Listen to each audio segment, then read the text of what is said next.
Assalamualaikum warahmatullahi wabarakatuh. Selamat siang semuanya. Perkenalkan saya Ika yang nantinya akan masuk mengisi tentang struktur ya, BIM struktur di sini. Nah, tadi seperti yang dijelaskan Pak Budi sebelumnya, untuk mata kuliah ini nanti kita akan mengakomodir tiga bidang, yaitu transportasi, struktur, dan juga hidro. Transportasi oleh Pak Budi, nanti struktur oleh saya, dan nanti hidro oleh Bu Ida. Nah, sebelum kita mulai mengenai tugasnya ya, mungkin nanti ada sedikit pengantar tentang BIM itu sendiri. Mungkin teman-teman sudah sering eh, mendengar atau mungkin sudah pernah mengikuti lomba atau juga mungkin ada yang sudah kepo-kepo atau sudah bergabung dengan komunitas BIM DTS gitu ya, dan sudah tahu banyak tentang BIM atau sedikit banyak sudah familiar dengan BIM. Nah, ini mungkin akan saya gali lebih dalam agar persepsi kita sama. Jadi BIM itu mulai digalakkan di Indonesia, ini terutama ketika Permen PUPR nomor 22 tahun 2018 itu akhirnya muncul, yaitu salah satunya mewajibkan atau menghimbau agar seluruh proses konstruksi itu menggunakan BIM. Jadi kata-kata yang muncul di situ adalah penggunaan Building Information Modeling atau BIM wajib diterapkan pada bangunan gedung negara tidak sederhana dengan kriteria luas di atas 2000 meter persegi dan di atas dua lantai. Jadi bangunan yang di atas dua lantai atau lebih dari dua lantai dan juga di atas luasnya di atas 2000 meter persegi ini wajib menggunakan BIM. Walaupun saat itu ya ketika pertama kali peraturan ini muncul memang kita lagi shifting sehingga belum sangat banyak proyek-proyek di lapangan yang tidak menggunakan BIM. Atau mungkin nanti kita akan bahas ya kenapa kemudian saya bilang ini belum menggunakan BIM tapi kita shifting ke arah sana. Jadi sebenarnya apa sih itu BIM?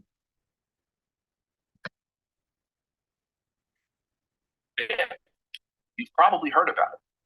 And you may know that today's architects, engineers, construction professionals, and owners are using BIM from small or seemingly simple projects, like a building or roadway, to complex multidisciplinary projects, like a major urban development, and everything in between. But what is it? What is BIM? BIM, Building Information Modeling. At its core, is a holistic process for creating and managing project data within an intelligent 3D model. From plan and design to build and operate, it's much more than a single tool or technology. It's the foundation for digital transformation in the architecture, engineering, and construction industry. With BIM, project teams can collaborate in a shared cloud-based environment. BIM allows teams to create a dynamic 3D model of all the data associated with the project, capturing all physical and functional characteristics and relationships for buildings and infrastructure. To use simulation and analysis, and design quality and client satisfaction. And with today's critical need for sustainable construction practices and eco-friendly structures, teams can efficiently explore a wide range of options and develop innovative strategies to deliver comfort, performance, and energy savings.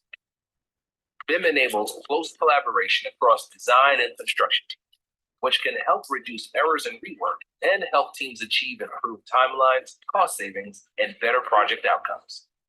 Innovators like you are shaping new possibilities, moving ideas and designs from 2D to 3D and into the cloud, collaborating smarter to create solutions that the world needs today and tomorrow. And that is the power of BIM.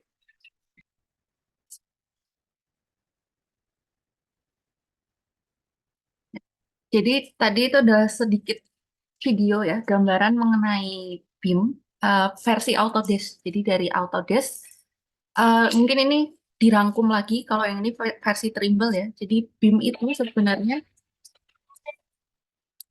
itu sebenarnya adalah suatu alat, suatu tools. Jadi dia itu mengcover untuk dari mulai desain, kemudian pelaksanaan, sampai nanti ketika manajemen operasional bangunan itu berlangsung, dan juga nanti setelah bangunan itu didemolish. Sebenarnya BIM ini bisa mengcover, mensimulasikan semua hal-hal hal yang terjadi pada bangunan itu atau suatu konstruksi tersebut gitu ya. Nah, ini kalau pada versi Trimble kita bisa lihat misalkan dari plan ada SketchUp, kemudian ada pada konsep ada SketchUp dan Tekla, desain nanti masuk ke SketchUp dan Tekla dan juga ada Prolog, Plancal, kemudian Cisco dan lain-lain. Nah, ini adalah salah satu tools-toolsnya yang nanti bisa digunakan pada step-step masing-masing step ya. Jadi yang namanya BIM itu BIM ini bukanlah Revit. Revit itu bukan BIM, belum BIM. Jadi BIM itu satu kesatuan penggabungan antara nanti ya kita sebut Revit dan mungkin CAD itu adalah authoring tools. Jadi BIM itu tersusun dari authoring tools dan juga nanti ada coordination tools. Jadi yang kita sebut BIM itu adalah ketika kita bisa mengkoneksikan apa-apa yang kita buat dalam authoring tools tadi menjadi satu kesatuan. Misalnya, orang arsitek membuat plannya atau membuat desainnya menggunakan SketchUp. Kemudian nanti eh, orang sipil menganalisa bangunannya menggunakan katakanlah SOP 2000 ataupun software Etaps, kemudian atau software-software lain ya, Start Pro dan lain-lain. Kemudian masuk lagi, naik lagi ada orang MEP, kemudian mereka mendesain pemipaannya dan sistem airnya dan lain-lain. Nah, kemudian digabungkan dalam satu kesatuan. Nah, ketika ada koordinasi ini, koordinasinya kita bisa lakukan dalam sebuah wadah yang sama, dalam sebuah aplikasi, software, maupun tadi kalau dalam Autodesk kita sebut cloud, seperti Google Drive gitu ya, dalam satu cloud yang sama, maka nanti di sini kita baru kita bisa menyebut apa yang kita kerjakan itu sebagai BIM. Jadi semua dari mulai arsitek, MEP, dan sipil, ketika kita sudah bisa berkoordinasi dalam satu environment yang sama, itu baru kita sebut ini adalah sebuah BIM, Building Information Modeling. Tapi jika belum, maka misalnya kita hanya memodelkannya dalam Revit, itu sebenarnya baru 3D modeling saja, jadi belum belum masuk ke BIM. Nah, mungkin sebelum kita kenal BIM yang sekarang ya, BIM itu hanya sebuah istilah. Artinya nanti ketika kita teknologi lebih maju dan mungkin ada teknologi lain yang lebih canggih, mungkin bisa saja istilah BIM ini akan berubah lagi. Jadi dulu pada awalnya sebelum ada istilah BIM ya, kita mengenal dengan istilah Building Description System atau BDS. Kemudian berkembang lagi menjadi Graphical Language Interactive Design atau GLIDE, berkembang lagi menjadi Building Product Model atau BPM, berkembang lagi menjadi Generic Building Model, kemudian barulah 2011 kita mengenal istilah BIM. Gitu. Jadi sebenarnya BIM ini hanyalah sebuah istilah yang nanti istilah ini bisa berganti, tapi pada dasarnya intinya itu adalah sama, yaitu bagaimana sebuah teknologi bisa memudahkan kita mengintegrasikan arsitek, sipil, dan juga ahli MEP itu agar tidak saling bertabrakan ya. Biasanya dalam suatu proyek kita seringkali terbentur, artinya ada perubahan desain dari tim arsitek, kemudian struktur harus mengulang lagi dari awal. Dan biasanya disampaikannya itu simultan, artinya ketika arsitek sudah mendesain, kemudian disampaikan ke teknik sipil, terkadang arsitek masih terus mereview ya desainnya. Sedangkan sipil ini sudah berjalan, mulai kemudian menganalisa berdasarkan apa yang disampaikan tim arsitek di awal. Sehingga ketika ada perubahan layout ataupun perubahan beban karena perubahan fungsi ruang dan sebagainya, maka kemudian tim sipil ini harus kembali mengulang dari awal. Nah, ini yang kemudian ingin kita uh, putus ya, mata rantainya kita buat jalan pintas sehingga ketika arsitek ada perubahan, saat itu juga ketika perubahan itu terjadi, maka saat itu juga tim sipil bisa tahu gitu. Nah, disinilah kemudian kita kembangkan cloud yang bisa kemudian diakses oleh seorang tenaga teknik sipil, tenaga MEP maupun tenaga arsitek. Ketika nanti pelaksanaan juga ini harus mampu diakses oleh kontraktor, kemudian pengawas dan juga owner ya. Nanti kita akan lihat sama-sama. Nah, ini adalah glide tadi ya, BIM pertama kali atau modeling sebuah bangunan pertama kali ini adalah bentuknya memang dua dimensi. Jadi tampak atas, tampak samping, tampak bawah gitu. Nah, ini seperti ini. Kemudian berkembang lagi, ini kita sebut, ini arkiket ya. Pertama kali arkiket itu sangat sederhana seperti ini tampilannya. Belum ada rendering, jadi benar-benar murni, masih seperti kartun ya kalau kita lihat rumahnya. Tapi setidaknya dari sini mulai berkembang kita bisa membayangkan desain kita itu yang kita inginkan 3D-nya seperti apa. Karena seringkali mungkin tampak samping, tampak kalau hanya gambar tampak dua dimensi ya. Ini kita ada kesalahan persepsi. Misalnya nanti kalau teman-teman mungkin teman-teman sudah pernah sebelumnya di gambar struktur bangunan ya di semester 2 kalau tidak salah. Di situ teman-teman mencoba menggambar, kemudian teman-teman uh, buat gambar tampak samping, tampak depan, tapi kadang tidak sinkron gitu antara gambar tampak samping dengan gambar tampak depan misalnya. Kenapa ini ada ketidaksinkronan? Nah, untuk itulah kenapa kita sebenarnya sangat perlu visualisasi 3D. Nah, kemudian tadi ya dari apa bedanya gitu dari masing-masing perkembangan itu. Ketika pertama kali hanya dua dimensi, maka kita bisa lihat yang kita bisa lakukan oleh aplikasi atau software tersebut hanyalah desain.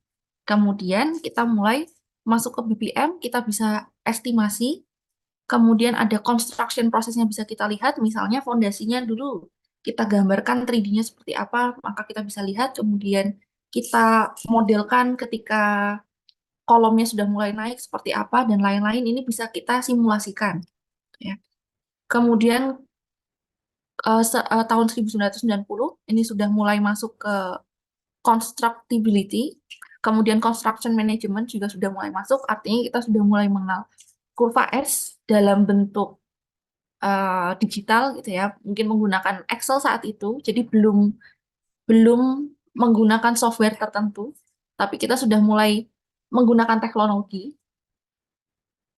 Nah, kemudian akhirnya di 2011 muncullah konsep BIM, yaitu penggunaan komputer software yang terstandar ya. Kemudian ada toolsnya yang juga masih terus berkembang hingga saat ini. Kemudian metodologinya, kemudian juga di situ kita sudah bisa mulai ada simulasi yang benar-benar nanti real time ya. Nanti juga akan saya contohkan. Saya punya akses menuju sebuah sampel project dari Bexel. Nanti kita akan lihat sama-sama. Nah, untuk BIM saat ini yang paling banyak kita gunakan itu adalah 4D BIM. Itu. Jadi 4D BIM itu sampai mana? Jadi ini adalah metode konstruksi digital yang menggabungkan serta mengintegrasikan antara komponen BIM 3D. Kemudian bisa kita tambahkan schedule. Atau kemudian, ini biasanya yang paling penting ya, schedule. Kemudian nanti ada cost estimation juga, dan juga nanti ada BOQ-nya di situ yang juga muncul. Jadi materialnya apa, misalkan kita akan membangun hari pertama day one itu adalah mungkin mungkin kalau day one masih ini ya perataan lahan, pembersihan lahan gitu. Tapi mungkin kita mulai dari day sekian yang sudah mulai kemudian masuk ke fondasi. Entah fondasinya itu pakai bore pile, kemudian pakai tiang pancang dan lain-lain, tapi di situ kita sudah bisa mengintegrasikan schedule, kemudian material fondasinya kita sudah bisa ketahui, menggunakan alat berat atau kemudian menggunakan alat beratnya apakah tower crane atau kemudian mobile crane dan lain-lain juga sudah bisa kita integrasikan dalam schedule kita itu. Jadi nah disinilah BIM yang saat ini masih yang saat ini banyak digunakan di lapangan. Artinya kita memang idealnya BIM itu nanti akan sampai kepada 10 dimensi, tapi yang saat ini sedang benar-benar seperti menjadi basic ya, basic BIM di dunia konstruksi, terutama di Indonesia itu masih pada 4D-nya. Jadi selama teman-teman bisa membuat schedule dan kemudian bisa mengintegrasikan, kemudian teman-teman memahami metode kerja, ini yang seringkali luput ya. Jadi nanti teman-teman kalau misalnya eh, di mata kuliah lain yaitu Bukisting dan Perancas dan juga nanti ada P3, teman-teman akan belajar scheduling dan juga belajar metode kerja konstruksinya di situ. Artinya schedule ini kan sangat sangat tergantung pada urut-urutan pekerjaan ya. Nah, ketika teman-teman tidak memahami urutan pekerjaannya, maka teman-teman akan bisa saja salah dalam menyusun schedule. Schedule-nya mungkin menjadi tidak masuk akal, terlalu ideal, jadi tidak bisa dilaksanakan di lapangan, atau mungkin step-stepnya itu tidak bisa terlaksana. Jadi secara waktu mungkin sudah realistis, tapi ternyata stepnya ini tidak realistis gitu ya. Jadi artinya ada hal yang terlewat. Harusnya mungkin ini dicornya bersamaan, tapi kenapa dicornya kemudian terpisah, misalnya seperti itu, dan lain sebagainya. Nah, hal-hal inilah yang sebenarnya nanti sangat penting apabila bisa kita visualisasikan. Jadi ketika kita bisa menggunakan teknologi BIM dan kita sudah bisa memvisualisasikan, maka tadi ya, kita tidak perlu nyawang, kita tidak perlu membayang-bayang apa yang harus kita kerjakan pertama kali, kemudian next step-nya apa. Tapi dengan visualisasi, kita bisa lihat, oh, tidak mungkin saya mengecor atau misalnya melakukan pengadaan beton ketika tulangannya belum terpasang atau kemudian bekistingnya belum semuanya dipasang, misalnya seperti itu ya. Nah, berarti tidak boleh ada keterlambatan di antara pemasangan besi dan juga bekisting. Baru kemudian saya bisa mendatangkan truk cor, misalkan seperti itu. Nah, kemudian nanti dari situ saya ada waktu tunggu. Jadi tidak bisa kemudian saya langsung menschedulekan pengecoran selanjutnya, gitu ya. Atau tidak bisa saya menschedulekan untuk membangun atau memasang pembesian untuk lantai di atasnya, karena beton butuh waktu untuk mengeras, baru kemudian bisa menahan beban dan siap untuk kita lanjutkan untuk proses konstruksinya. Nah, hal-hal seperti ini, ketika kita menggunakan hanya membayangkan, terutama untuk kita-kita yang masih berada di bangku kuliah ya, artinya kita belum punya pengalaman sama sekali ke lapangan, kita belum tahu prosedurnya seperti apa. Nah, ketika kita hanya membayangkan ini kan menjadi hal yang sulit ya. Tapi ketika kita sudah menguasai 4D, menguasai 3D modeling, kemudian scheduling, maka ketika kita mulai untuk memvisualisasikan step-step itu, kita bisa belajar. Jadi walaupun kita belum punya pengalaman di lapangan, kita punya one step ahead, kita tahu prosesnya harus seperti apa melalui modeling tadi, visualisasi modeling. Nah, ini adalah contoh visualisasi ya. Jadi yang kanan itu adalah konseptual. Jadi biasanya kalau misalkan hanya 3D biasa, ya ini konseptual. Jadi ada dinding kemudian ada lubang untuk pipa, ada kemudian strukturnya berupa besi.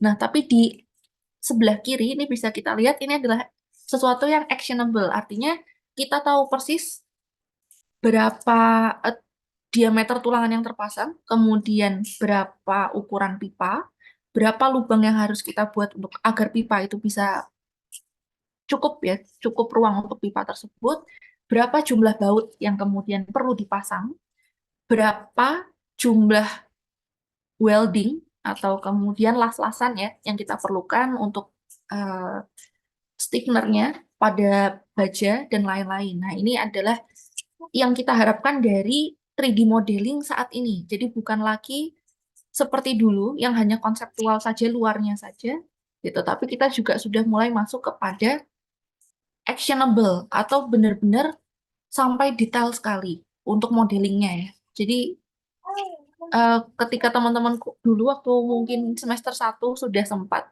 dan semester 2 ya sudah sempat melakukan gambar struktur bangunan, membuat model-model atau menggambar bangunan sekolah, bangunan bank dan lain-lain. Nah, ini kan masih konseptual. Nah, nanti seiring dengan teman-teman naik ya ke semester 8 dan lain-lain. Nah, ini menjadi lebih detail lagi yang harus kita modelkan. Karena nanti ketika teman-teman lulus yang diharapkan itu adalah bisa memodelkan dengan detail. Jadi tidak hanya konsep tapi juga sesuatu yang bisa actionable. Jadi sesuatu yang bisa kita kerjakan. Jadi lewat model kita, kita tahu apa saja yang kita butuhkan untuk BOQ ya, untuk eh, apa namanya pengadaan. Kemudian juga step-step apa saja dengan detail seperti ini, maka kita bisa mengetahui step-stepnya harus seperti apa. Nah, kemudian ini ada perbedaan ya, ini tradisional scheduling dan juga nanti 4D planning. Ketika kita sudah mengintegrasikan 3D modeling dengan schedule. Jadi nanti kita bisa lihat misalnya week one atau day one, nanti yang sudah jadi itu seberapa, yang kita lakukan mana terlebih dahulu sebelah mana, dan lain sebagainya. Nanti kita akan lihat sama-sama di Excel. Nah, ini juga ini ya kalau teman-teman mungkin nanti akan belajar MS Project. MS Project juga nanti akan masuk bisa kita elaborasikan. Jadi 4D-nya tetap nanti kita akan membuat base-nya itu di MS Project, kemudian baru nanti kita integrasikan. Gitu. Ini kita tidak melakukannya di mata kuliah ini ya, ini hanya pengantar saja, tapi ini saya sampaikan bahwa MS Project itu akan tetap diperlukan, tetap kita gunakan, jadi nanti jangan kemudian ditinggalkan gitu, karena sebelum beralih ke tools-tools lain, yang umum dipakai di Indonesia memang masih Autodesk dan juga masih MS Project, tapi sudah bisa kemudian terintegrasi. Nah, ini juga biasanya ya kalau mungkin kalau teman-teman nanti berkesempatan magang dan di tempat magang itu masih menggunakan metode tradisional, teman-teman akan melihat yang seperti sebelah kiri. Jadi nanti minggu pertama hasil rapatnya itu apa, apakah ada kemudian kendala, apa yang sudah dikerjakan dan lain-lain, kemudian target minggu kedua apa, ini biasanya akan dipasang di dinding-dinding gitu. Tapi ketika sudah mulai masuk teknologi, di magang mungkin di tempat-tempat yang lebih besar seperti PP, BUMN lainnya, Wika, Waskita dan lain-lain, nanti teman-teman akan melihat seperti sebelah kanan. Jadi nanti sudah rapat itu tidak lagi bebas di mana saja, waktunya juga bebas, tapi sudah menggunakan computerized ya. Jadi kita tidak perlu membawa-bawa, kemudian menenteng-nenteng, kita tidak perlu mencari-cari, membuka lembar kemarin-kemarin ya, notulensi yang lalu seperti apa, kita cukup melihat notulensinya dari visualisasi dan juga dari notes-notes yang ada di foto. Nah, kemudian yang sebelah kiri, ini juga adalah ketika tracking prosesnya seperti apa. Ini kalau dulu ya hanya konseptual, kita tidak bisa benar-benar tahu sudah sampai di mana. Nah, kalau yang sekarang yang kita harapkan itu kita bisa benar-benar tahu dinding, misalnya dinding lantai 2 sudah dikerjakannya itu yang bagian mana saja, sampai apa saja, dan apakah sudah sampai arsitekturalnya atau hanya betonnya hanya sampai acinya saja gitu atau hanya baru batanya saja. Nah, ini yang diharapkan muncul di 4D tracking ya. Nah, dan ini masih lain sebanyak masih banyak hal yang bisa kita bandingkan antara tradisional dan juga modern. Jadi sangat berbeda. Bisa kita lihat kalau misalnya dulu misalkan ada kesalahan ya, bukan kesalahan, mungkin keterlambatan, maka klaim ini keterlambatannya itu salahnya siapa itu akan sangat sulit gitu. Atau ketika ada clash, jadi misalnya ketika kita sedang melakukan atau memasang atau mungkin sedang memasang pipa ya, kemudian ternyata ada laporan di lapangan tiba-tiba. Ini pipanya menabrak kolom misalkan seperti itu. Wah, ini salahnya siapa ini kemarin, apakah tidak dikoordinasikan dengan tim struktur dan sebagainya. Nah, ini klaim ini akan sangat sulit dicari siapa yang salah. Tapi dengan adanya 4D itu kita bisa men-tracking ini siapa yang sebenarnya belum update, sehingga akhirnya terjadi clash ya. Jadi ada kesalahan ataupun keterlambatan atau juga ada clash. Nah, kemudian kalau dulu metode konstruksi itu perlu kita eh, buat reportnya gitu ya. Jadi nanti seperti ini, seperti ini, seperti ini, seperti ini. Nah, kalau sekarang kita cukup visualisasikan. Eh, bangunan ini akan dibangun dengan metode seperti ini. Alat yang dibutuhkan, alat beratnya apa saja, dimulai dari apa saja, lantas bagaimana, dan segala macam. Jadi tidak perlu lagi reporting yang bertele-tele gitu ya. Misalnya pakai tower crane sekian gini-gini, kemudian dibandingkan dengan yang lainnya ini kan akan sangat sulit melihatnya. Tapi kalau dengan visualisasi kita bisa lihat, oh ya kalau dengan tower crane week one misalnya sudah jadi sekian banyak, one month itu sudah bisa jadi sekian banyak. Sedangkan kalau misalnya kita hanya menggunakan mobile crane atau misalnya hanya uh, manpower saja, itu akan seperti apa? Ini bisa kita visualisasikan. Begitupun dengan K3-nya. Jadi kalau dulu yang namanya K3 itu harus metodenya ya, artinya pelaksanaan K3 ini harus kita rancangnya itu menggunakan report, pakai PowerPoint segala macam. Nah, kalau sekarang kita bisa visualisasikan. Begini loh sebenarnya cara untuk um, manajemen keamanan yang baik gitu. Begitu juga dengan kren. Kalau dulu kren itu ya seperti yang sebelah kiri ya. Kren itu dalam satu proyek ketika ada beberapa kren, tentu nanti lengan krennya harus kita analisa. Jangan sampai kemudian ketika kita menggunakan dua-duanya berfungsi, itu nanti saling bertabrakan ya dan mengakibatkan kecelakaan konstruksi.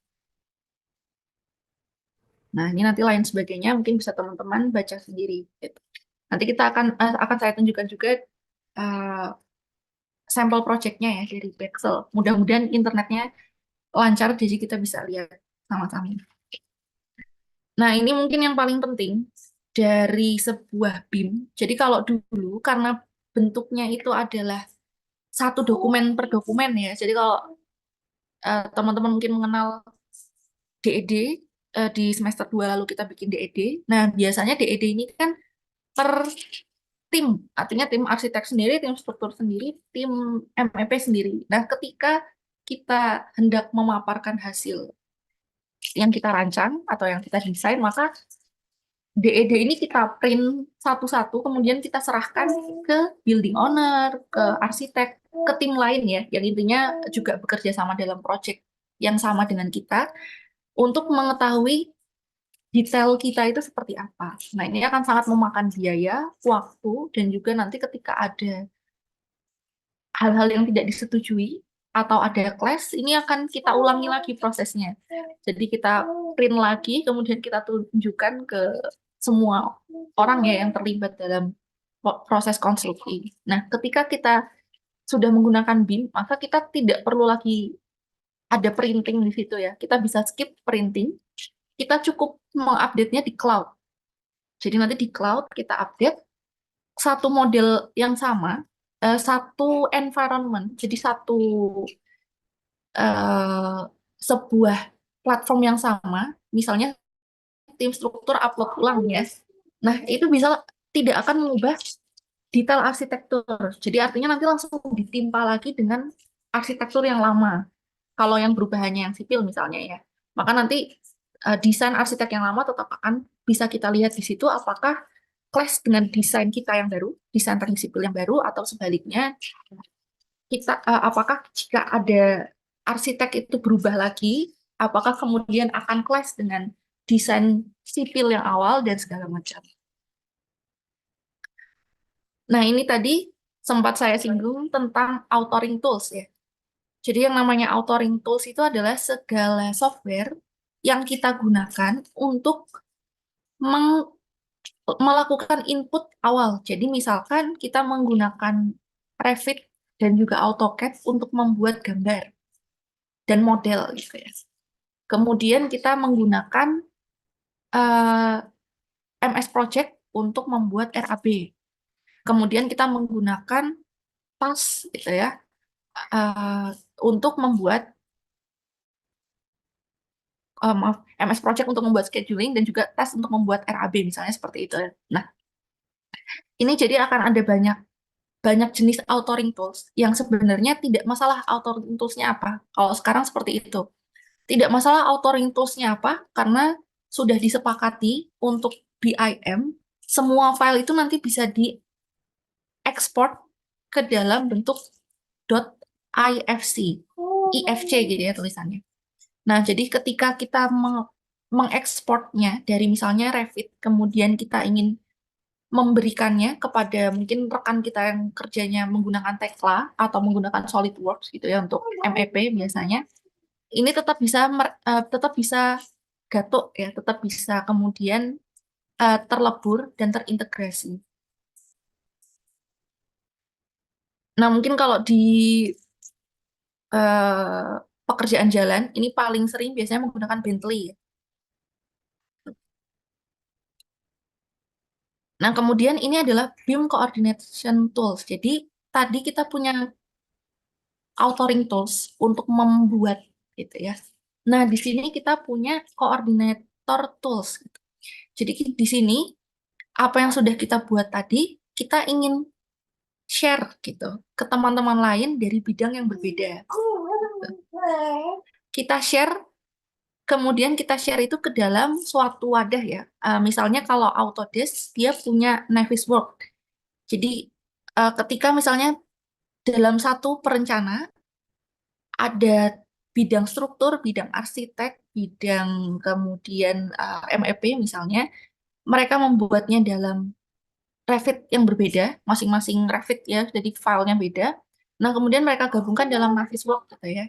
Kemudian juga ada nanti yang membuat schedulingnya. Nah, kemudian kita gabungkan dalam Navis. Nanti akan terlihat ini seperti apa, apakah ada clash, apakah kemudian sudah realistis langkahnya, atau ada yang terskip, dan lain sebagainya.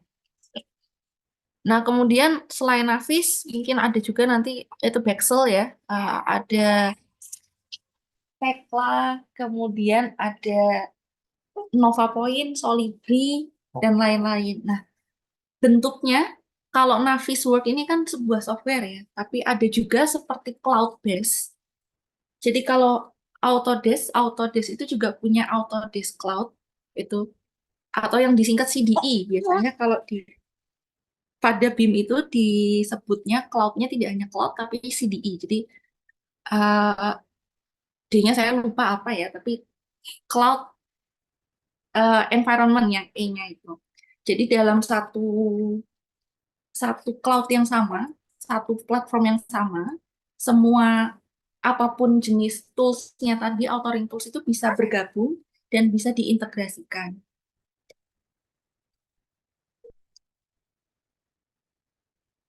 Nah, kemudian ini adalah contoh yang diinginkan di lapangan ya terkait penggunaan BIM atau konstruksi future construction teknologinya.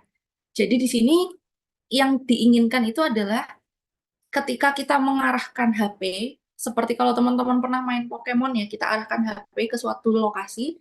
Nah, nanti di situ bisa kita lihat kalau misalnya main Pokemon kan seolah-olah ada Pokemon ya di situ.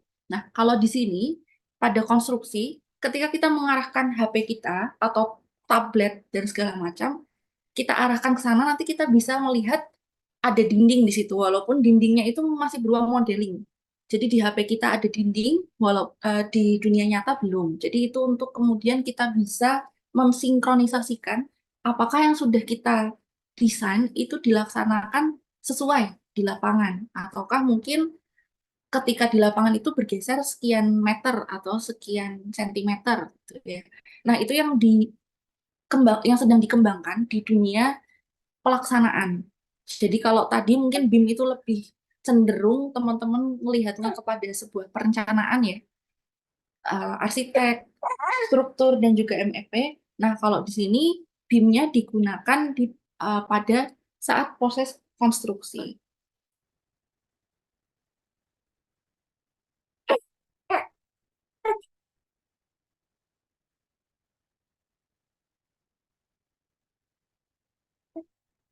Nah, kemudian siapa saja sih pengguna BIM itu?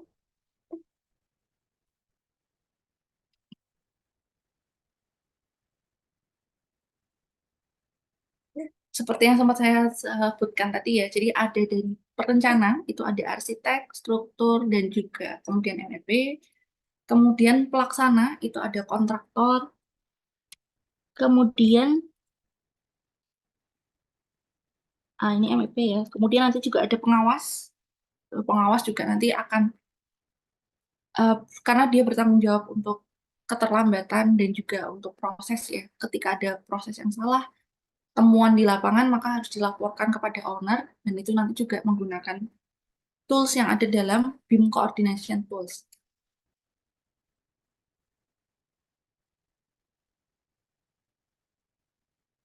Nah, ini adalah pengguna BIM itu meningkat. Jadi dari 2007 itu hanya 28%, kemudian di 2009, jadi hanya 2 tahun meningkat sampai 49%, dan kemudian di 2012 itu sampai 71%. Ini adalah di Amerika Utara.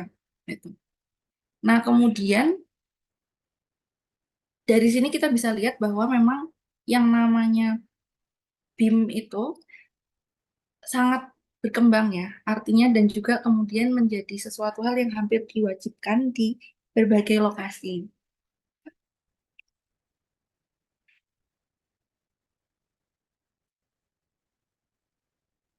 Nah, di sini kita bisa lihat peningkatan penggunanya dari kontraktor, engineer, dan arsitek. Bisa kita lihat mungkin yang paling signifikan itu ada di engineer dan juga kontraktor. Kalau arsitek mungkin karena memang mereka sudah dari awal ya, eh, seperti yang kita lihat tadi, Glide dan juga ArchiCAD itu paling awal sekali muncul untuk visualisasi. Jadi mungkin teman-teman arsitek itu sudah terbiasa untuk 3D modeling, gitu ya, dan juga berkoordinasi dalam satu platform modeling 3D itu sudah sangat biasa antar tim arsitek yang lain. Karena arsitek juga terbagi ya, menjadi ada arsitek landscape dan arsitek bangunan. Dan mereka sudah terbiasa untuk berkoordinasi. Nah, sedangkan kontraktor dan engineers ini tadi ya yang masih dokumennya berupa print out, kemudian disampaikan ke sana kemari, harus minta tanda tangan dulu persetujuan dari general project manager dan lain-lain misalnya. Nah, ini juga kemudian bisa kita skip, bukan kita skip, sebenarnya kita tetap meminta persetujuan, hanya tidak harus kemudian menunggu hingga beliau datang ke kantor, kemudian mereview dokumen hard filenya gitu ya, tapi bisa di mana saja, selama bisa mengakses internet, bisa mengakses cloud, maka kemudian perubahan desain itu bisa direview dan itu kemudian disetujui dengan lebih cepat.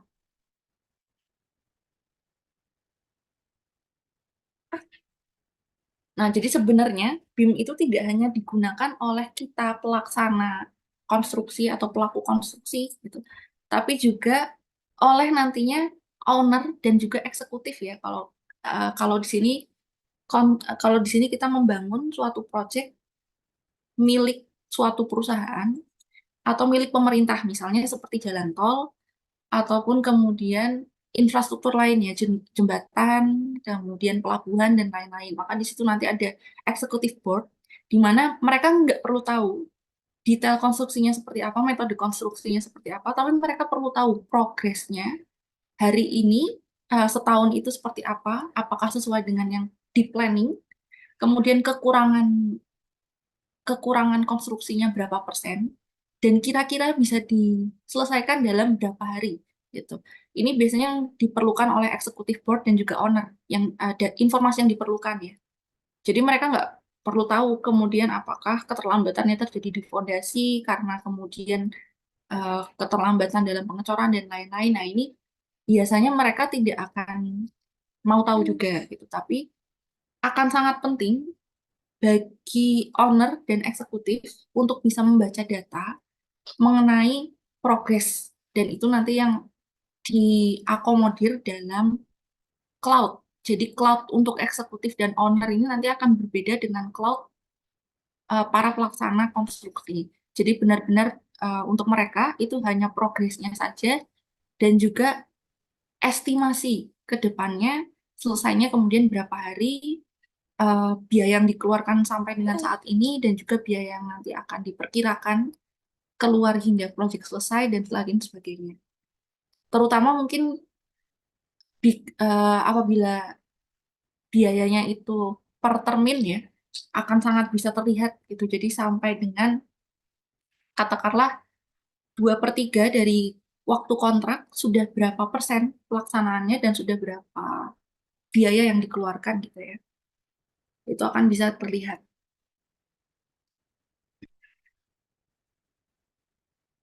Nah, ini mungkin tugas atau hak dan kewajiban masing-masing peran gitu ya. Di sini dijelaskan dalam ISO 19650.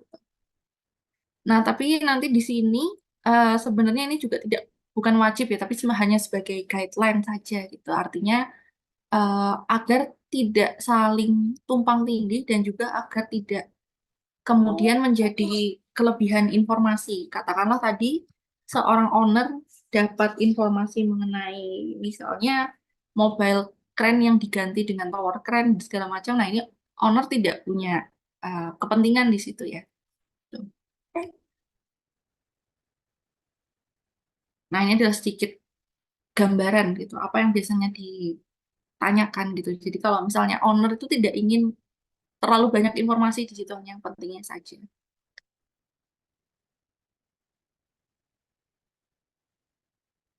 Nah, kemudian seberapa pentingnya sih BIM? Apakah kemudian kita boleh tidak menggunakan BIM? Nah, jadi BIM itu sangat penting. Ini adalah salah satu model yang dibuat oleh kakak kelas kalian ya, Bayu Ilham Nasuka, untuk atap gedung TILC lantai 8. Jadi di sini bisa kita lihat detailnya, detailingnya. Kita bisa tahu berapa banyak kebutuhan batangnya, panjangnya berapa, dibutuhkan potongan berapa derajat, dan lain-lain. Kemudian kita bisa tahu sambungannya, butuh dilaskah, atau kemudian menggunakan baut. Kalau menggunakan baut berapa banyak jumlahnya, ini akan bisa sangat terlihat. Jadi ini adalah pentingnya BIM ya. Daripada kita mengira-ngira, mengestimasi, dan nanti akhirnya akan ada sisa yang begitu banyak, maka BIM ini bisa memangkas secara cost dan juga secara metode kerja, karena kita bisa custom dari awal ya. Jadi dari pabrikan kita bisa minta langsung dipotongkan seperti ini. Kita tidak perlu memotongnya di onsite, karena kalau untuk dipotong onsite mungkin butuh waktu, jadi butuh dipotong gitu dan kadang potongannya tidak rapi. Nah, ini adalah uh, usulan perkuatan gedung sekretaris daerah yang dibuat oleh Anggit Jati dan Hendy Adi Saputra, kakak kelas kalian juga. Jadi di sini juga bisa teman-teman lihat detailnya itu sebenarnya sangat rumit ya. Ketika tidak dimodelkan, maka bisa terjadi kesalahan persepsi di sini. Karena pada pertemuan antara buhul-buhul ini, maka bisa kita lihat butuh uh, bentuk besi yang tidak umum gitu ya, tidak pada umumnya, jadi customize-nya akan sangat banyak.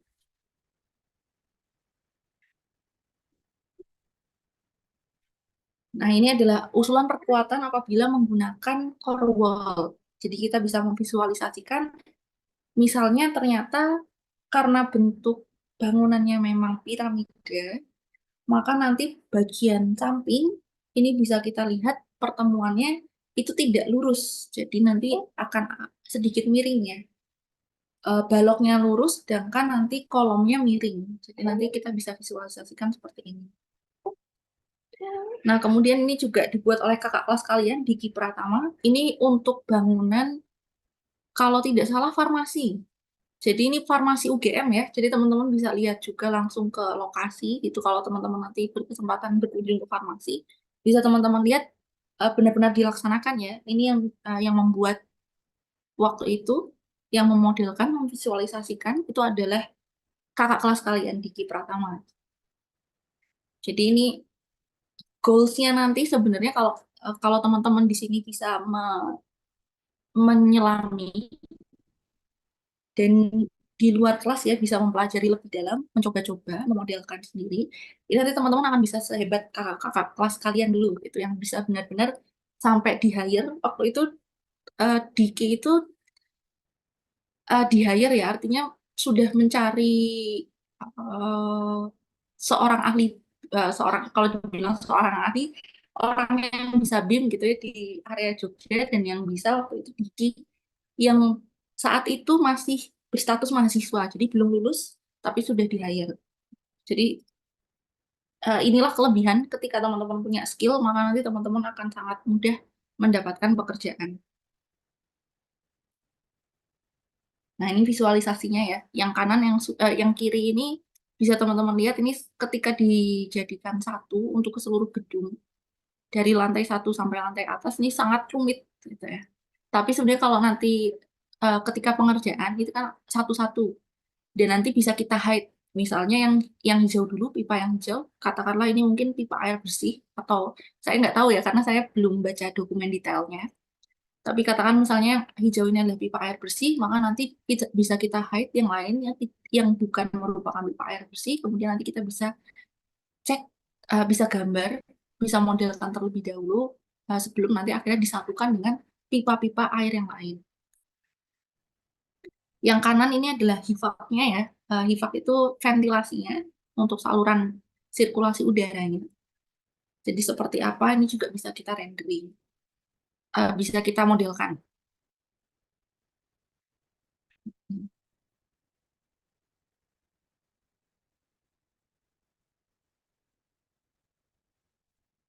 Nah, kemudian ini adalah salah satu contoh lain.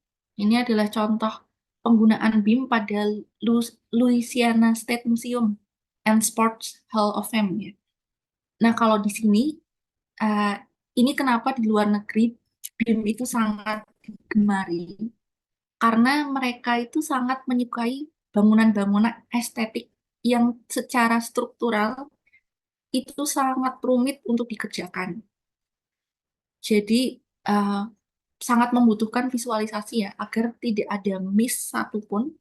Karena teman-teman nanti bisa lihat ini dari masing-masing komponen ya, dari tilenya saja, keramik yang terpasang, itu tidak ada yang satu ukuran. Jadi bentuknya berbeda-beda, ukurannya pun berbeda-beda. Tapi harus dipasang pada lokasi yang tepat.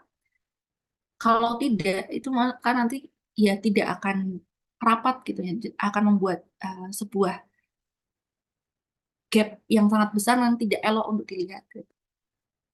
Nah, ini adalah gambarannya. Jadi yang kiri ini adalah sebuah konseptualnya dari tim arsitek seperti apa. Nah, kemudian sebelah kanan akhirnya kita lihat, bisa kita lihat ya, kita rancang tadi penutupnya. Jadi PVC-nya tadi ya, saya lupa di sini pakainya apa. Tapi panel-panelnya bisa kita kemudian visualisasikan akan seperti apa. Nah, kemudian tim struktur akan membuat rangka yang kemudian bisa mensupport panelnya itu nanti bentuknya seperti apa. Jadi bisa kita lihat di sini alur kerjanya ya, alur pemikirannya. Kemudian bisa kita lihat di sini di nomor 4 ya. Konektor dari setiap panel itu seperti apa ini juga bisa kemudian kita desain atau kita rancang. Karena ketika bentuknya itu rumit, maka detailing dari sebuah konektor ini akan menjadi rumit juga. Kalau tidak divisualisasikan tidak akan bisa dilaksanakan. Nah, ketika akhirnya digabung nanti akan terlihat seperti ini. Jadi kalau dari luar, museumnya itu sebenarnya kotak. Tapi ketika di dalam, nanti bentuknya seperti tadi ya, di gambar awal, bentuknya di dalam seperti ini. Tapi kalau dari luar, bangunannya sebenarnya kotak. Nah, ini adalah detail strukturnya. Kalau kita cermati lebih uh, dalam lagi, bisa kita lihat rumit ya. Jadi rangkanya itu berupa portal-portal. Yang portal-portal ini harus kuat Eh, jadi kalau misalnya teman-teman dulu belajar mekanika struktur, mas ini ya seimbang antara reaksi dan juga beban yang terjadi. Kemudian yang adalah panelnya, detailnya bisa kita lihat itu sangat banyak bentuknya. Artinya panelnya itu beda-beda, tidak ada yang seragam, dan lokasinya ini harus spesifik di suatu di tempat itu saja, tidak bisa dipasang di tempat lain. Nah, sehingga detailing ini akan sangat eh, terbantu apabila kemudian kita menggunakan BIM, karena kita bisa melakukan penamaan, kemudian nanti ketika di pabrik ya, panel itu diberi nama, akhirnya nanti pelaksana itu akan sangat mudah. Oh, panel ini di sebelah sini, gitu. Dari map, dari peta, dari Dena itu ada di lokasinya ada di sini, sini, sini. Nah, ini bisa kita lihat sebelah kanan, detail dari bajanya atau struktur bajanya ini sangatlah rumit ya, karena berkelok-kelok. Yang pasti dari setiap kelokan itu, ini tidak hanya kemudian besi dibengkokkan, tapi ada detailnya di situ. Nah, ini detail lebih jauhnya lagi di setiap uh, panel itu akan disambung seperti apa, menggunakan lem dan baut, kemudian tersambung dengan baja yang bentuknya seperti apa. Nah, ini akan bisa dilihat di visualisasi model 3D-nya. Nah, ini saluran udaranya, sistem saluran udara. Jadi bisa kita lihat bangunannya kalau dari luar itu bentuknya tidak, bentuknya sederhana. Tapi ketika di dalam bisa kita lihat tingkat kerumitan dari MEP, arsitektural dan struktural itu sangat kompleks ya. Dan inilah yang kemudian nanti menjadi suatu kebanggaan bagi bagi semua orang yang terlibat dalam proses konstruksinya.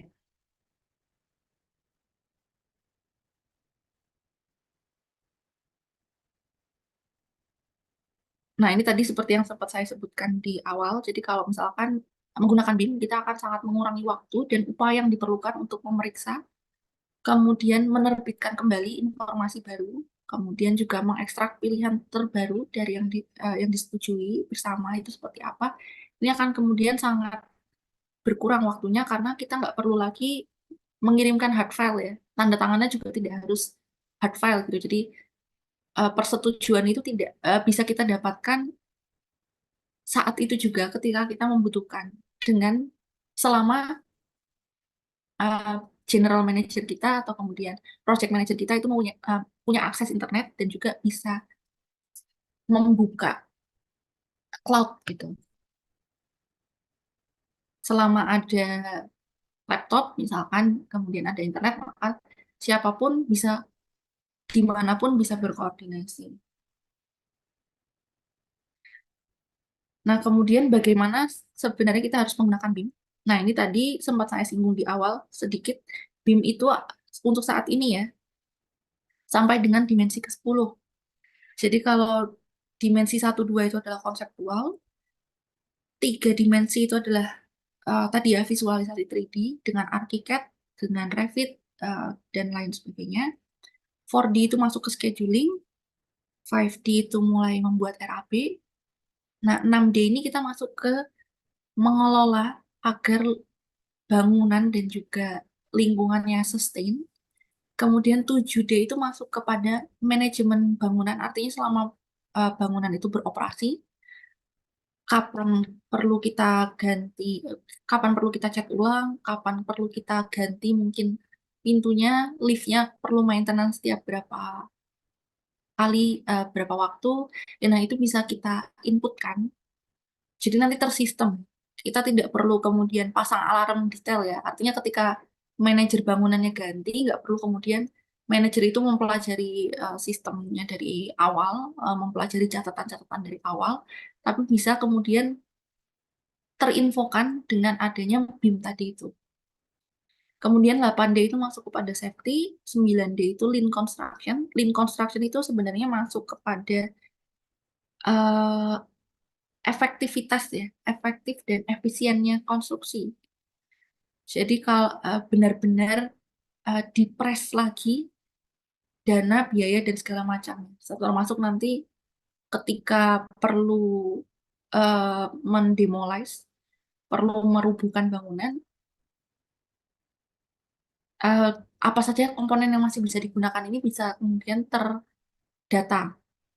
Nah, kalau yang 10D ini masuk kepada modulisasi. Jadi artinya ketika kita sudah membangun satu bangunan nih, misalkan bangunan sekolah dengan BIM, maka kan semua datanya sudah ada di situ, 3D-nya sudah ada, dari struktur, kemudian arsitek, kemudian MEP sudah ada di situ.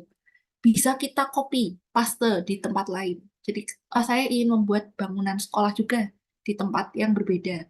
Saya ingin menggunakan bangunan sama seperti SMPX misalkan yang sudah menggunakan BIM.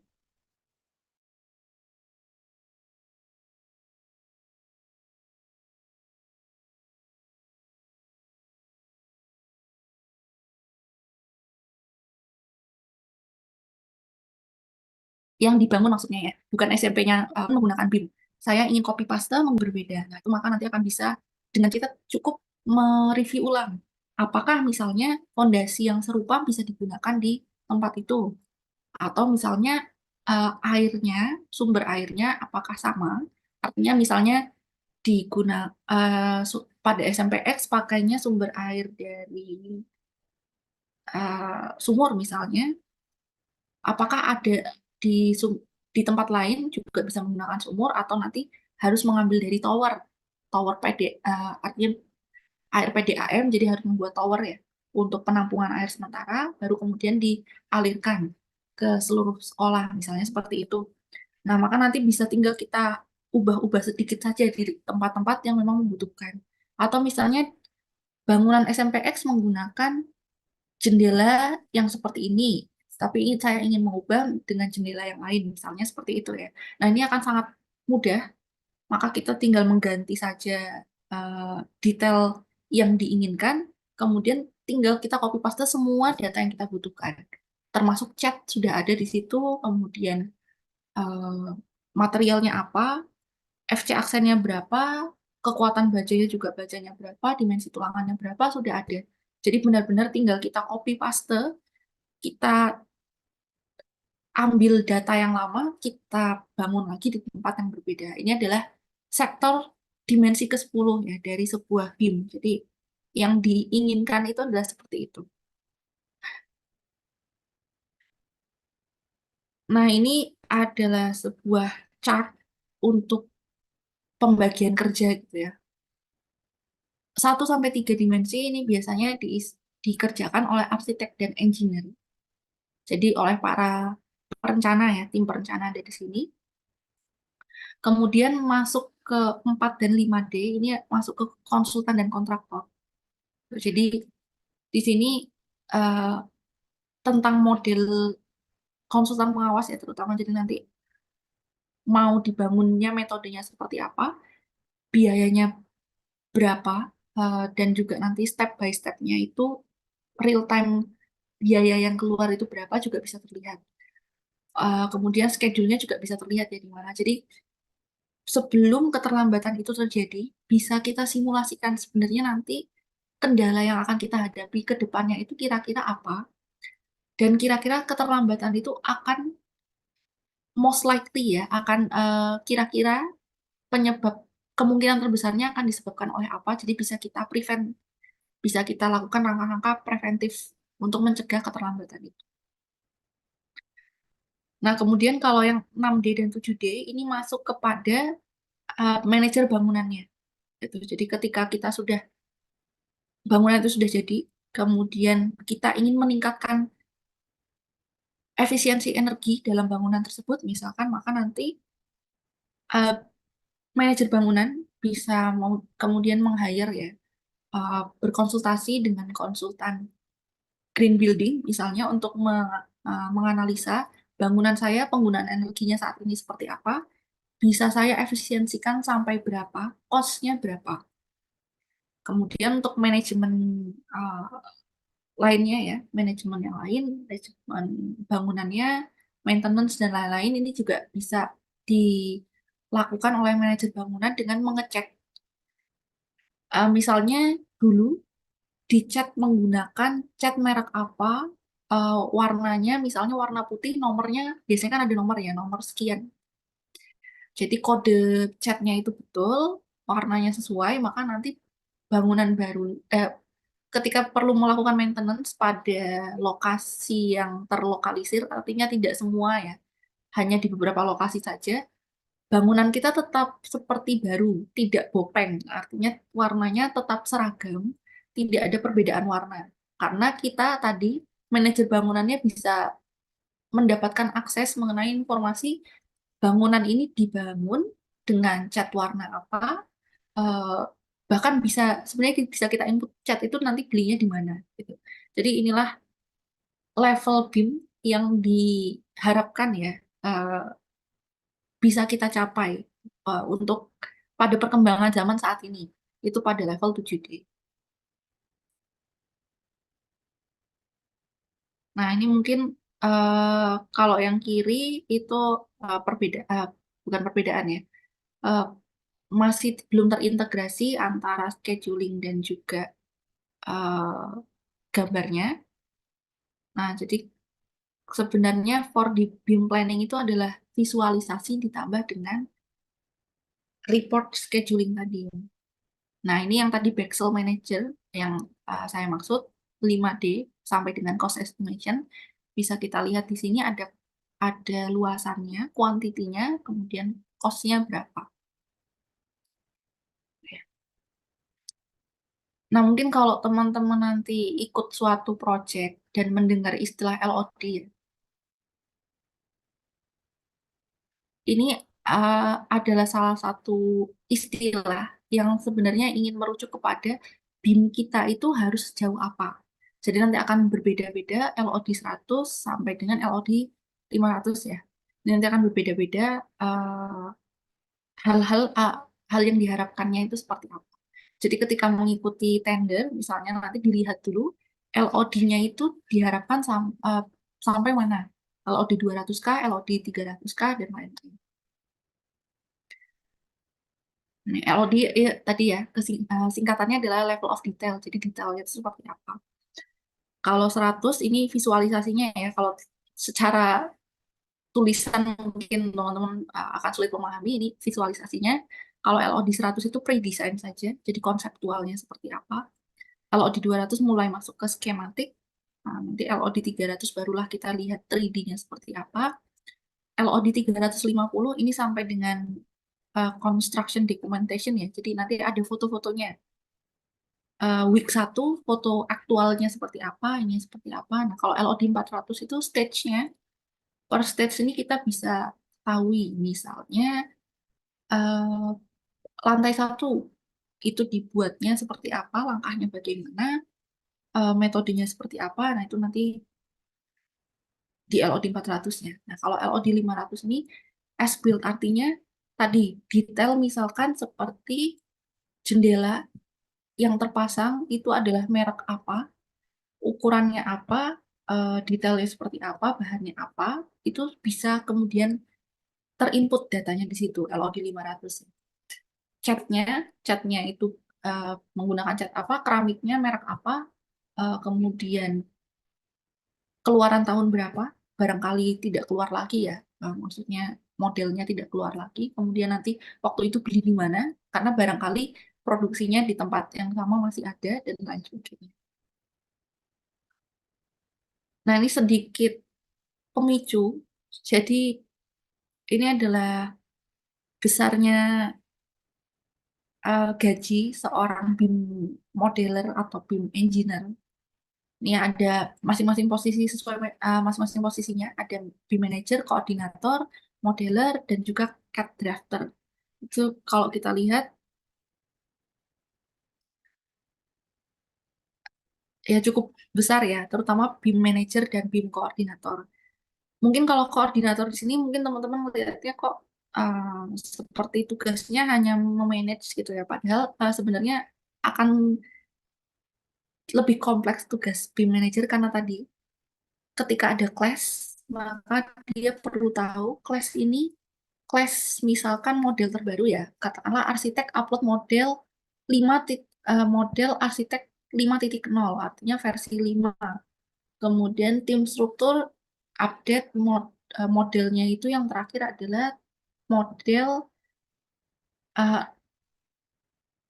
6.1 misalnya. Nah, maka nanti dicek ketika ada class, ini 6.1 ini kelasnya ketika dengan model arsitek 5.0 atau dengan model 4.0 juga tetap juga sudah ada kelas tapi tidak diperbaiki, misalnya seperti itu ya. Nah, jadi jobnya BIM manager selain tadi eh, melihat kronologi kelasnya itu dari mana, dia juga bertanggung jawab untuk menyampaikan atau mengatur ketika ada perubahan desain, uh, yang urgent itu yang mana. Jadi kan nanti mungkin kita akan sama-sama, mudah-mudahan nanti bisa kita lihat di cloud, dari seorang arsitek mungkin menyampaikan notes di situ ya, di modelnya bisa menyampaikan notes, isu, kalau bahasa di Autodesk itu isu, bisa menyampaikan isu bahwa eh, pipa di lantai 3 menabrak cladding, misalnya menabrak cladding, menabrak penutup, em, apa ya, misalnya dekorasi di lantai 4 gitu. Kayak salah pipa di lantai 3 menabrak dekorasi di lantai 3 gitu ya, di ruangan XX atau di hall apa misalnya. Nah, kemudian nanti dari tim yang lain mungkin mengupload lagi sebuah isu yang lain, misalnya katakanlah fondasi di bangunan tengah, misalnya bagian bawah ini ternyata tidak kuat daya dukungnya akibat perubahan fungsi ruang pada lantai 5 misalnya seperti itu. Nah, ini BIM manager itu eh, tugasnya menyortir urgen ini, urgen yang mana dulu yang harus kita tangani, kemudian kita rapatkan bersama. Nah, kemudian baru beralih ke isu yang lain. Jadi tugas BIM manager ini berat karena tadi kalau stepnya salah, katakanlah yang urgensinya lebih utama, katakanlah misalnya kalau desain suatu fungsi ruang berubah, maka semua ada kemungkinan besar mempengaruhi eh, sistem strukturnya, maka itu menjadi urgensi yang sangat urgent ya, yang utama yang harus diselesaikan. Apabila BIM manager ini lalai, artinya terskip gitu, mungkin tidak melihat adanya urgensi itu, entah karena tumpukan yang begitu banyak ya, tumpukan isu yang begitu banyak, maka nanti isu tersebut tertanganinya belakangan. Artinya ketika isu yang lain sudah ketika terjadi perubahan akibat adanya isu-isu yang lain yang kemudian ditangani, ternyata harus dirombak ulang karena isu yang lebih mendasarnya ini telat dilihatnya. Nah, jadi benar-benar tanggung jawab seorang BIM manager ini juga tidak mudah ya, maka dia juga gajinya tinggi. Nah, ini adalah opportunity atau kesempatan karena memang BIM ini masih terus berkembang dan masih sangat banyak versi ya. Artinya toolsnya pun masih banyak sekali, eh, masing-masing company berupaya untuk membuat toolsnya sendiri. Sehingga yang namanya BIM engineer itu masih sangat dibutuhkan.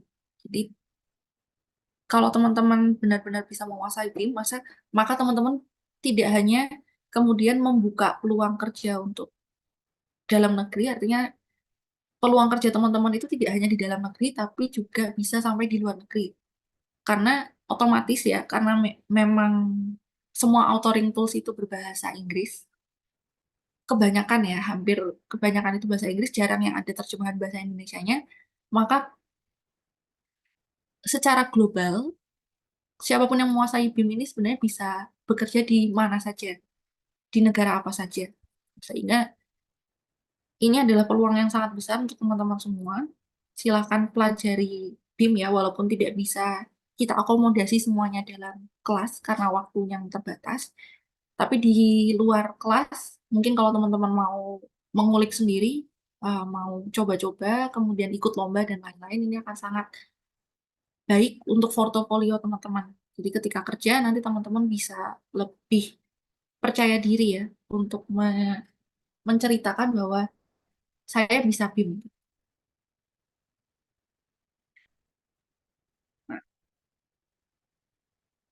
Nah, ini untuk masa depan mungkin seperti yang tadi ya sempat saya ceritakan. Jadi yang diinginkan itu ketika kita menggunakan VR, gitu, kita lihat ke sekeliling, kita bisa melihat ini, oh nanti di depan saya ini akan ada ruangan lobby, misalnya seperti itu ya. Lobbynya di pojok-pojok ada pilar berbentuk lingkaran, misalnya seperti itu.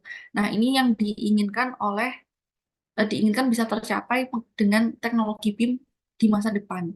Jadi nanti dengan VR kita integrasikan dengan BIM, modeling yang sudah ada, kita bisa lihat, kemudian kita bisa bandingkan apakah yang terpasang misalnya ada sudah terpasang sudah terbang tercor kolom dan balok ya. Tapi kemudian bisa kita lihat, oh jangan-jangan waktu kita cek pakai VR, baloknya ini ternyata terlalu rendah. Entah karena kemudian lantainya yang turun, artinya tinggi kolomnya tidak sesuai, sehingga baloknya semuanya turun ya elevasinya, sehingga akhirnya menabrak pipa-pipa, yang akhirnya pipanya nanti harus turun, kemudian eh, langit-langitnya harus turun, dan kemudian apakah merusak ke bawah. Nah, ini yang ingin bisa kita capai ya dengan VR, kita bisa mengecek agar kalau misalnya memang terjadi kesalahan, saat itu juga bisa kita tangani. Atau misalnya tadi ketika lantainya memang turun, kita bisa mengubah pipanya, mungkin bisa kita alihkan tidak lewat situ atau segala macam.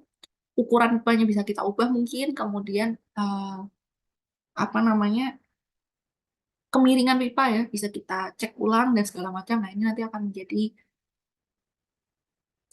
hal yang sangat memudahkan baik pelaksana maupun pengawas dan juga perencanaan. Nah, dengan BIM itu diharapkan nantinya karena ada teknologi ya, misalnya terkait pemasangan precast. Kalau precast ini kan sebenarnya kalau kita main Lego itu kan sesuatu yang sangat cepat ya. Kita tinggal artinya panel-panelnya sudah tersedia, kita tinggal susun. Mau kita jadikan bentuk seperti apa. Gitu. Nah, ketika sudah ada panelnya ini, maka tantangannya adalah pemasangan di lapangan. Pemasangan di lapangan, waktunya berapa lama, kendalanya seperti apa. Nah, ini bisa kita simulasikan dengan BIM dan bisa kita cek progresnya juga dengan bantuan teknologi sehingga kita tidak perlu lagi mungkin harus selalu ada di lokasi gitu, tapi kita bisa kemudian mengetahui bangunan kita itu sampai mana. Jadi mungkin besok ke depannya satu project manager bisa seorang project manager bisa mengerjakan beberapa project ya karena itu beliau tidak harus ada di tempat, kemudian dokumentasinya bisa diakses secara tidak akan mungkin tertukar gitu. Artinya karena dokumennya bukan hard file, pasti akan berbeda gitu ya. Jadi bisa kita lihat. Di satu sisi tantangannya memang akan ada pengurangan, kemungkinan manpower-nya akan berkurang. Tapi manpower-nya itu berkurang adalah manpower yang bentuknya labor atau tenaga kasar ya. Jadi nanti manpower-nya akan lebih banyak di teknologi. Jadi inilah kenapa teman-teman semua harus melek teknologi karena nanti skill dasar, skill labor itu tidak lagi diperlukan. Jadi skillnya itu yang diperlukan sekarang adalah skill teknologi. Nah, mungkin sebelum saya akhiri, saya tunjukkan sedikit sebentar tentang Excel ya.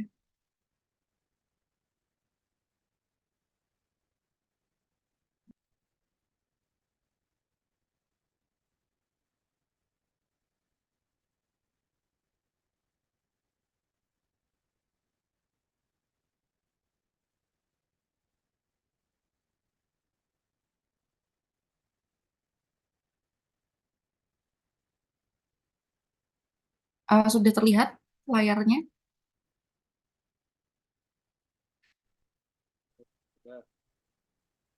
Baik. Nah, jadi ini adalah Bexel. Bexel itu sebenarnya seperti Autodesk ya. Jadi dia juga punya software modelingnya 3D-nya dan juga punya cloud. Nah, ini adalah CDI-nya.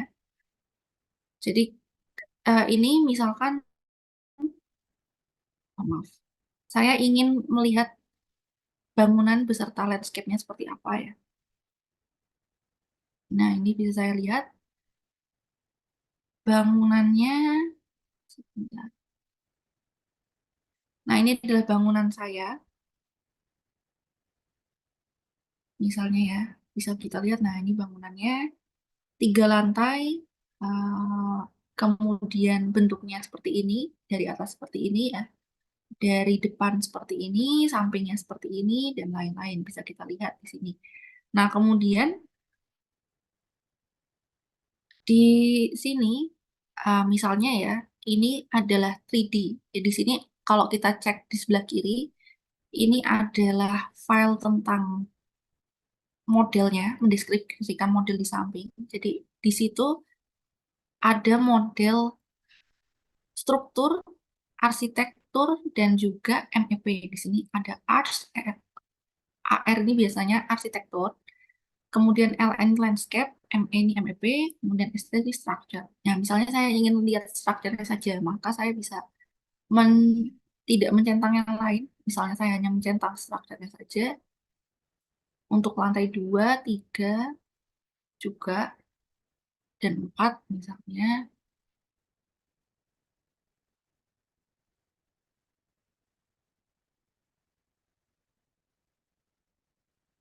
Dan di entry levelnya ya, di lantai 1 juga, saya ingin lihat strukturnya saja. Nah, maka bisa saya ubah tampilannya nah menjadi seperti ini. Ini ya, tanpa arsitektural tampilannya menjadi seperti ini. Ini adalah strukturnya saja. Gitu. Jadi bisa kita lihat strukturnya seperti ini. Nah, ini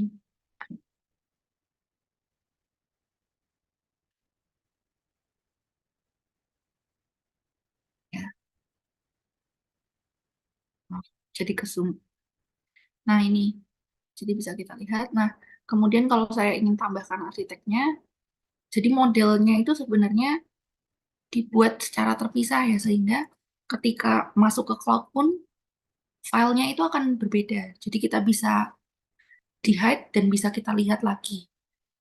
Sehingga nanti akan sangat mudah untuk untuk mengecek yang kurang itu apa, yang menabrak itu apa, di bagian mana. Nah, ini misalnya saya ingin menambahkan arsiteknya. Nah, maka bisa saya lihat, oh ternyata terpasang kaca-kaca misalnya ya. Kacanya seperti ini, di sebelah sini, dan lain sebagainya.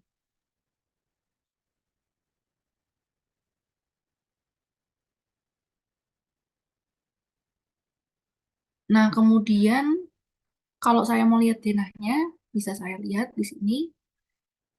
Nah, misalnya pada entry level ya. Nah, denahnya seperti ini. Nah, ini saya bisa lihat. Kemudian saya tahu eh, yang mengupload itu siapa. Jadi di sini yang yang nama yang muncul itu adalah nama yang terakhir mengupload. Jadi ketika ada perubahan, maka dokumennya diupload baru akan muncul siapa namanya. Jadi kalau di cloud itu memang kita tidak bisa anonim. Ketika kita terlibat dalam suatu proyek, maka nama kita nanti akan muncul.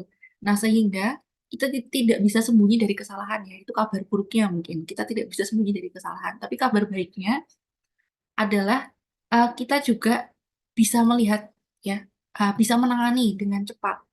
Jika kesalahan itu memang dari kita, misalkan katakanlah, maka nanti pimpinan akan bilang, ini gambarmu mungkin, atau misalnya ini gambar dindingnya itu tidak sesuai karena menabrak pipa, silakan diganti. Atau misalnya ini pipanya kenapa kemudian menabrak kolom, silakan digeser, misalnya seperti itu ya.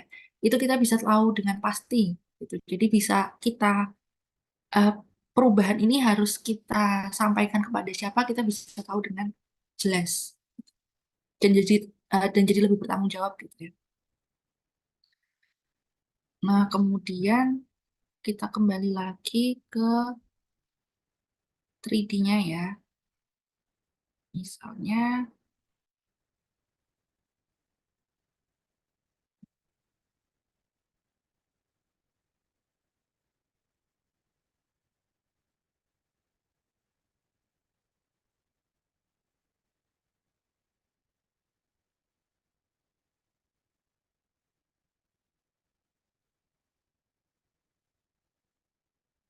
nah ini sebentar saya, misalnya saya ingin tahu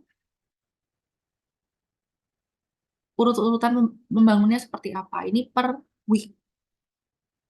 Jadi nanti per week akan terlihat. Nah, ini selama berjalan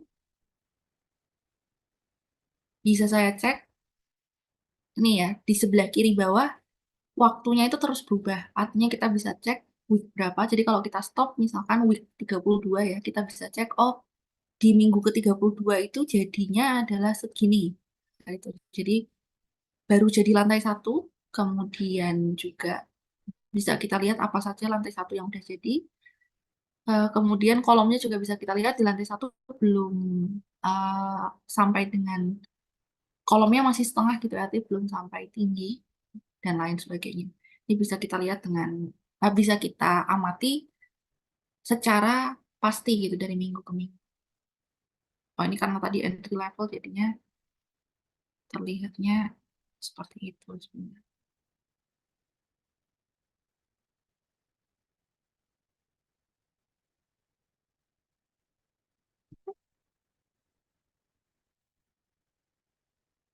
Nah ini terkait eh, apa namanya cloud. Jadi cloud itu seperti ini kurang lebih. Untuk tadi saya sempat mencari yang Autodesk ya sayangnya nggak ada project example-nya. Jadi saya nggak project sampelnya, jadi saya nggak bisa menunjukkan ke teman-teman semua. Kalau yang ini yang miliknya Bexel, jadi kurang lebih sama. Jadi kalaupun saya pernah buka yang cloud Autodesk juga seperti ini. Jadi ketika kita upload model, entah itu dari tim arsitektural maupun struktural, nanti akan muncul eh, beda ya. Artinya filenya itu akan dibedakan. Tinggal kita klik bagian apa saja yang mau kita lihat, kemudian nanti akan muncul, akan tervisualisasikan. Nah, kemudian nanti di sini juga bisa kita munculkan animasinya. Kemudian di sini ada report ya. Reportnya ada banyak terkait cash flow, kemudian terkait yang kita rencanakan dan juga aktualnya seperti apa. Nah, ini contohnya. Nah, ini ya sampel project dari Bexelnya tadi. Jadi gedung yang sama. Ini adalah visualisasi 3D-nya. Bisa kita lihat ya 3D-nya. Seperti ini. Kemudian di kiri ini ada eh, visualisasi grafik gitu ya. Untuk chart. Chart untuk kemudian memperlihatkan berapa persentase dari penggunaan biayanya itu dipakai untuk apa saja. Kemudian yang kanan ini adalah detailnya ya. Misalnya fondasi 11 Januari, kemudian kita bisa ini sebenarnya bisa kita buka lagi. Fondasi itu ada pile cap, kemudian ada grade beams, ada structural slab dan lain-lain ya.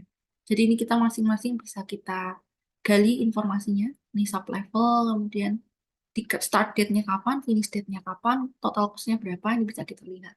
Itu phase 1, 2, 3, ini seperti apa bisa kita cek. Nah, kemudian nanti kurva S-nya juga akan terlihat akhirnya seperti apa. Nah, jadi kalau kita klik tadi ya, saya klik di kanan, phase 1 itu yang fondasinya seperti yang terlihat di layar ini ya. Jadi hanya sedikit. Ini kalau teman-teman mau melihat, mempelajari sendiri, bisa langsung ke Bexel Manager. Ini terbuka untuk umum kok. Saya tidak mendaftar, bukan anggota juga, jadi nanti bisa teman-teman lihat. Ini adalah gambaran cloud. Apapun cloudnya kurang lebih sama bentuknya ya, bentuknya dan juga cara kerjanya seperti ini. Gitu. Jadi silakan teman-teman bisa cek ya, bisa lihat. Jadi minimal kalaupun nanti teman-teman kerja belum pernah menggunakan, tapi teman-teman sudah pernah tahu gitu ya. Itu juga biasanya menjadi portofolio, setidaknya teman-teman sudah familiar dengan cara kerja BIM. Ini phase 1, kalau misalnya kita buka ya phase 2, kita klik lagi di phase 2,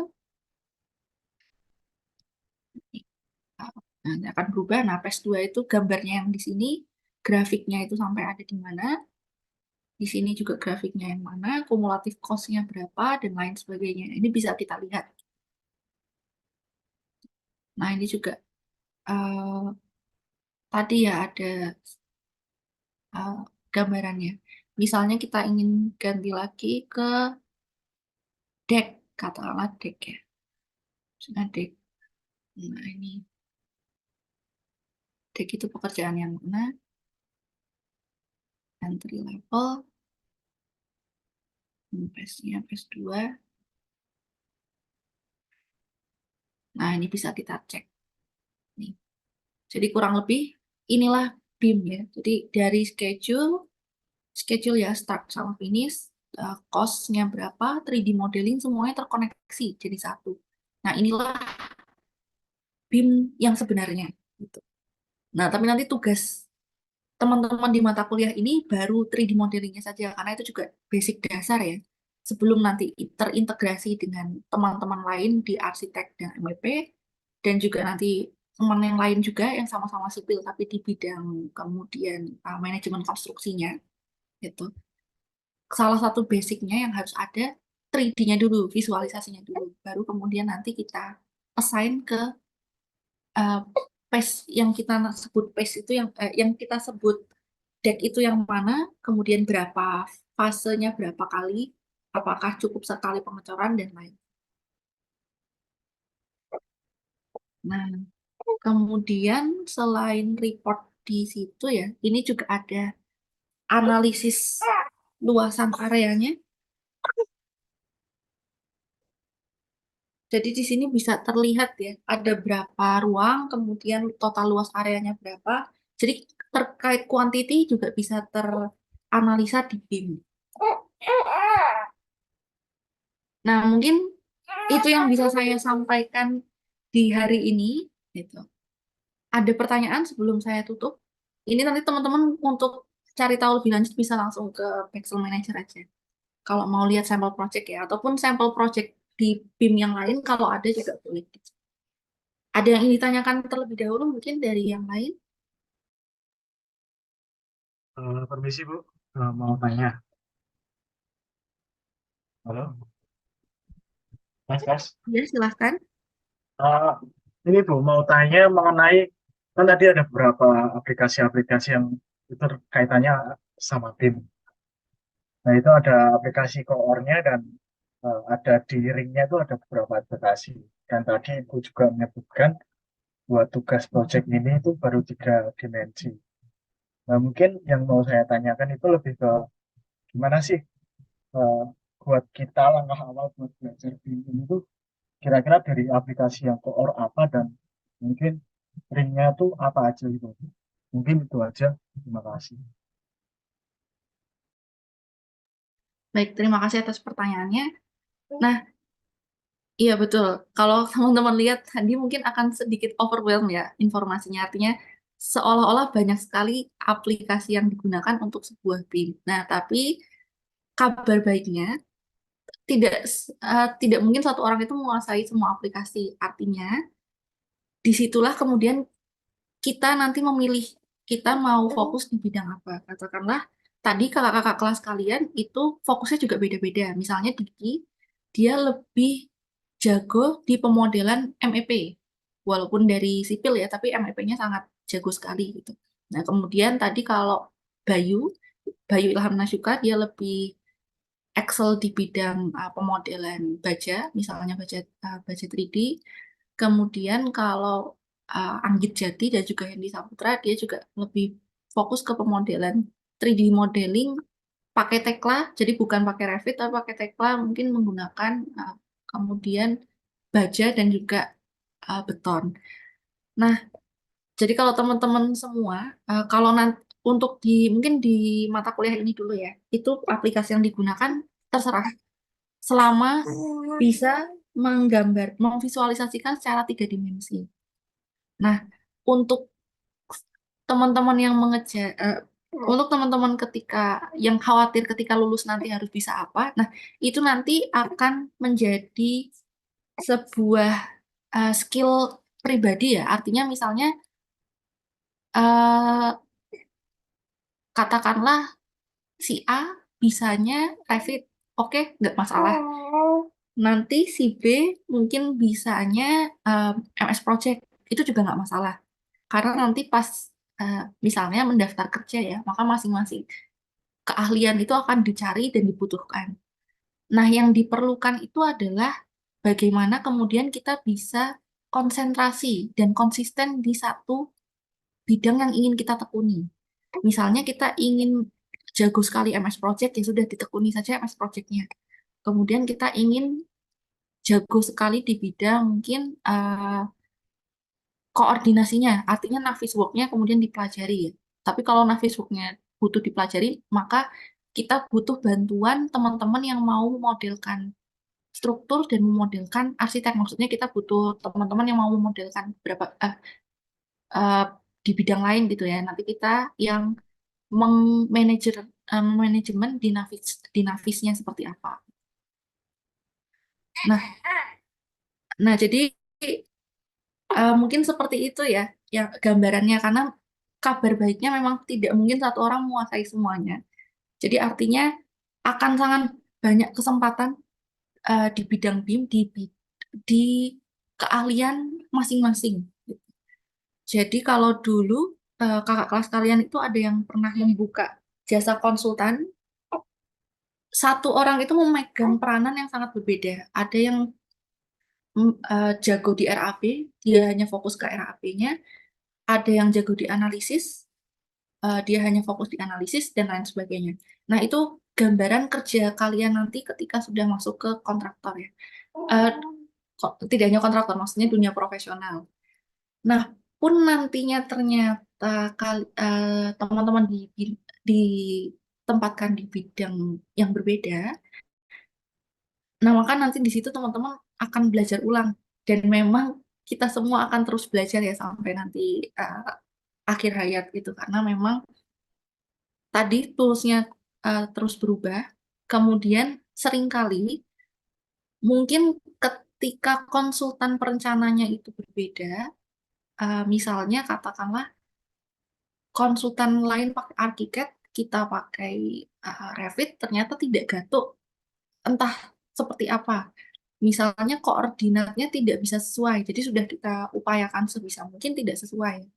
Nah, akhirnya kita mau tidak mau nanti butuh mempelajari software baru. Nah, ini akan terus terjadi ya dinamika seperti ini. Jadi kalau teman-teman nggak usah khawatir. Ketika sebagai mahasiswa, ditekuni saja satu bidang yang teman-teman pilih. Karena sipil juga ada 4 bidang besar ya, maksudnya transportasi, geoteknik, struktur, dan juga hidro. Dan mungkin tidak semua orang akan jago di semua bidang. Tapi cukuplah tekuni satu, dan kemudian nanti dengan uh, ketekunan itu yang membuat kalian lebih percaya diri, sehingga nanti ketika akhirnya teman-teman daftar kerja, teman-teman bisa memegang keahlian yang teman-teman bawa. Dan itu yang biasanya lebih orang yang sudah lebih paham dirinya bisa apa, itu yang lebih keterima kerja duluan. Biasanya seperti itu. Karena HRD-nya juga sudah yakin, oh ini orang memang bisa ini, gitu, bisa itu, bisa uh, ahli di bidang ini, ahli di bidang itu. Sedangkan orang yang kayaknya mengerti banyak hal tapi sedikit-sedikit, ini biasanya belum tentu ya akan memberatkan HRD karena ya tadi HRD ketika sampai ke atasan juga mungkin dia akan bilang beliau akan menyampaikan oh sepertinya anak ini mengetahui sedikit tentang ini tentang itu gitu. Nah, mungkin nanti akan lebih atasannya juga akan lebih sulit memposisikan ya. Tapi kalau misalnya sebagai HRD gitu terus kemudian beliau bisa tahu pasti, oh anak ini bisa di sini, bisa jago di bidang ini, maka nanti akan mudah memposisikan kita itu di project yang seperti apa.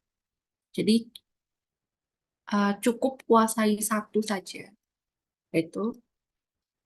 Kemudian apa namanya ditekuni dengan sebaik mungkin.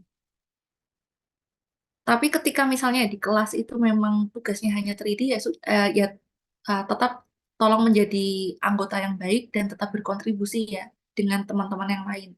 Walaupun mungkin saya sukanya RAP, saya nggak suka 3D, tapi tugasnya hanya 3D saja ya, maka tetap karena ini harus dilalui mata kuliah ini, maka jadilah anggota yang baik dan tetap bantu teman kelompoknya untuk mengerjakan sesuai dengan arahan.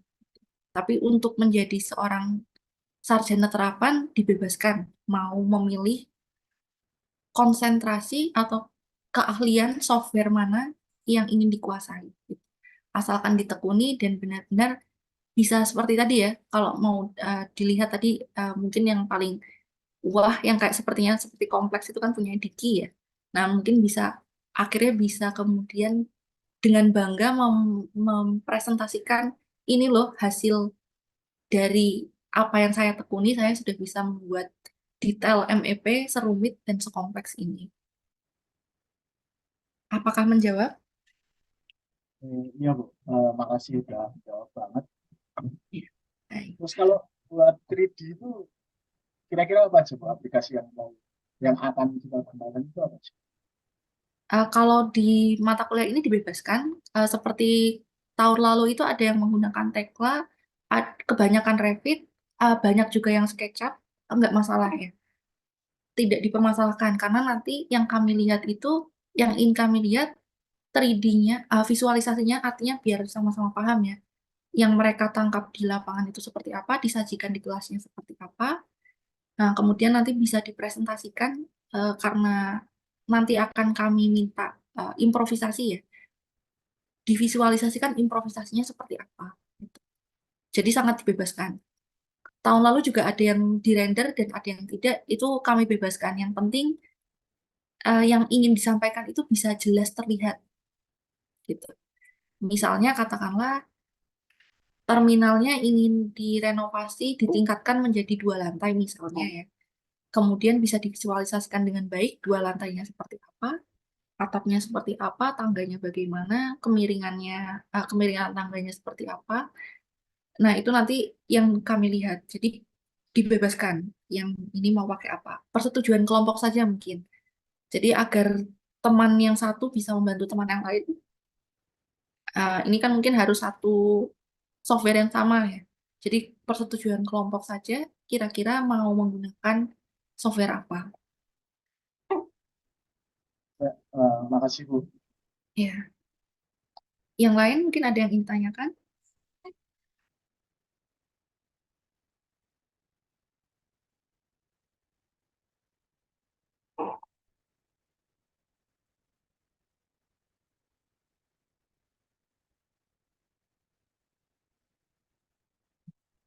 Nah, baik. Kalau tidak ada, mungkin saya kembalikan ke Pak Budi, masih ada di tempat, Boten J.